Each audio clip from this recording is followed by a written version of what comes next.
Hi, my name is Ken Lasserson. I wrote the Microbiome website, and what I want to do today is show you a new feature sitting under multiple samples. And in this case, you see I have done some suggestions. Let's just walk through everything a little bit more.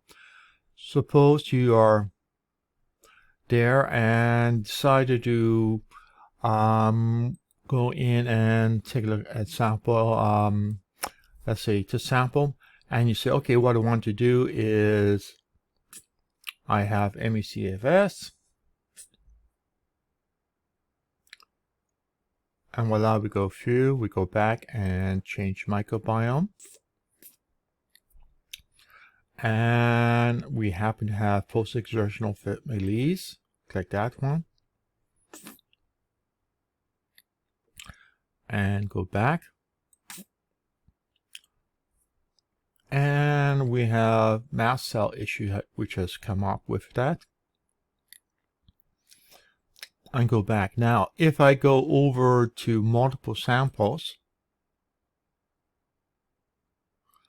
I see there are 3 samples which I have done multiple sets of suggestions. So each one of these have a consensus suggestions available for them. But the issue some people have is they went and did their original sampling through, let's say, CosmosId, downloaded the FASTQ files, took the FASTQ files, uploaded them to Ombre, got the results there, took the FASTQ files and uploaded to BiomeSight. So they end up having 3 different interpretations of what is in their microbiome. We do know that there is a lack of standardization across labs. So the result is each lab reports on different bacteria. From the bacteria that are reported on and the ranges for each one, suggestions are generated. But of course, the suggestions don't always line up with each other, and sometimes you can actually contradict each other, which is a function of what bacteria are reported and what literature we have on those specific bacteria. So it's sort of a, let's just call it a fuzzy, uncertain world. And what I try doing is doing the best statistical predictions, recognizing all the fuzziness. So you end up with your bunch of suggestions, and what you really want to know is, okay, what is the consensus of the suggestions from 3 different interpretations, each which I've done multiple consensus on. In other words, you start talking about, oh, tons and tons and tons of stuff. So what we do is just go in here and we check the ones we want. And we click here and we see what the net result is, and now we have what the net results are across all 3 of them. And you can see there are 7 in total analysis being done, and they are combined, and you can go down and take a look at the items suggested. So this is it.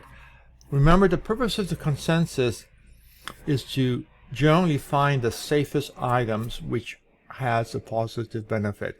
And the reason is we are again dealing with fuzzy information. So by doing different ways of slicing and dicing the data and getting different suggestions, we can find out that we don't know which way is the right way, but we know that all the ways agree on a particular thing as being best. So we go with that one. So we don't worry. So we should forget about trying to find the correct answer.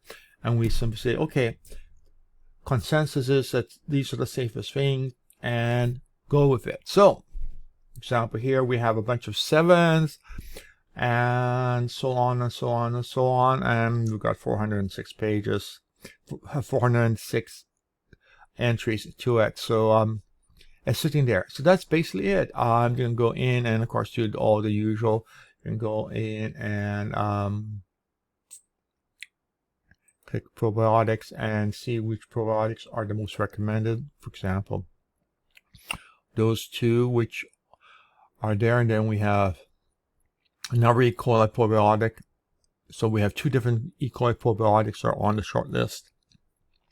Although they are E. coli probiotics, there are site technical differences between them, so they are handled independently. And let's stop it sitting there. That's basically it. Just showing you how to use this new feature under multiple samples. Again, just select the ones you want to aggregate together and away you go. And if you are going back and looking at the individual, you can see that we have, for each individual, we have 2 for just one. And basically, we're just taking all of them and crunching them together to have this, to ideally obtain the safest things to take and also the wisest things to avoid. That's it.